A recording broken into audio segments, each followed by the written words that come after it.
समाजवादी party के राज्यसभा सांसद रामजी लाल सुमन द्वारा महाराणा सांगा पर अपशब्द कहे जाने के विरोध में सकल क्षत्रिय समाज, हिंदू समाज और विश्व हिंदू परिषद के कार्यकर्ताओं ने खामगांव में उप विभागीय कार्यालय के सामने जोरदार नारेबाजी करते हुए विरोध प्रदर्शन किया और सांसद के खिलाफ कड़ी कार्रवाई की मांग। लालजी सुमन या सपा खासदाराने लोकसभेमध्ये महाराणाजी सांगा ज्यांनी हिंदुत्व आज जे आपण आहोत भारतामध्ये त्यांनी अबाधित ठेवलं, परकीय इस्लामिक आक्रमण ज्यांनी रोखून धरले आणि अशा महाराणांबद्दल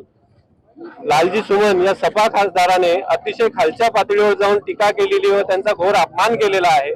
त्या अपमानाबद्दल त्यांची खासदारकी रद्द करण्यात यावी असं निवेदन आम्ही महामहिम राष्ट्रपतींना देण्यात आलेलं आहे व जर ही खासदारकी रद्द झाली नाही तर पूर्ण भारतातील राजपूत समाज, हिंदू समाज पेटून उठेल व त्यांच्यावर जे काही याच्यानंतर कारवाई होईल त्याला पूर्वची जबाबदारी ही प्रशासनाची राहील अशी कळकळीची विनंती आम्ही प्रशासनाला करतोय व आम्हाला योग्य न्याय मिळेल अशी अपेक्षा ठेवून हे निवेदन आम्ही महामहिम राष्ट्रपतींना सोपवलेलं आहे।